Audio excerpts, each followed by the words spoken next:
ஒரு நகரத்தின் மக்கள் தொகை 15,625 ஆண்டுதோறும் 4% மக்கள் தொகை அதிகரித்தால் 3 ஆண்டுகளுக்கு பிறகு அந்த நகரத்தின் மக்கள் தொகை என்னன்னு கேட்கிறாங்க. மக்கள் தொகையில இந்த மாடல் சம் கேட்டாங்களா? ஸோ என்ன கொடுத்துருக்காங்க? 15,625 15,625 இன்ட்டு இங்க பாருங்க சதவீதம் 4% அதிகரிக்குது அப்படிங்கிறாங்க. அப்ப 100 + 4 104 104 வகுத்தல் சதவீதத்துக்கு 100. இது அப்படியே 4ஆல் கேன்சல் பண்ணா 26 வகுத்தல் 25. இந்த வேல்யூ அப்படியே இங்க பெருக்கிக்கணும். அப்ப 26 வகுத்தல் 25 இன்ட்டு 26 வகுத்தல் 25 இன்ட்டு 26 வகுத்தல் 25 3 டைம்ஸ், அதாவது 3 வருஷம் 3 இயர்ஸ்னு சொல்லியிருக்காங்க. அப்ப 3 டைம் மல்டிப்ளை பண்ணிக்கணும். ஒருவேளை 2 இயர்ஸ்னு சொல்லியிருந்தாங்களா 2 டைம் மல்டிப்ளை பண்ணா போதும். அடுத்தது 25 இன்ட்டு 25 இன்ட்டு 25 = 15,625. இது அப்படி கேன்சல் ஆயிரும்.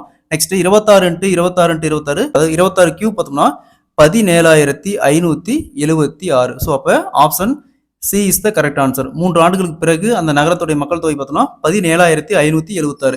இதே மாதிரி இந்த சம் பாருங்க. ஒரு நகரத்தின் மக்கள் தொகை 90,000 ஆண்டுதோறும் 7% மக்கள் தொகை அதிகரித்தால் 2 ஆண்டுகளுக்கு பிறகு அந்த நகரத்தின் மக்கள் தொகை என்னன்னு கேட்குறாங்க. இதே மாதிரி இந்த சம் சால்வ் பண்ணிக்கிற ஆன்சரை கமெண்ட்ல போடுங்க.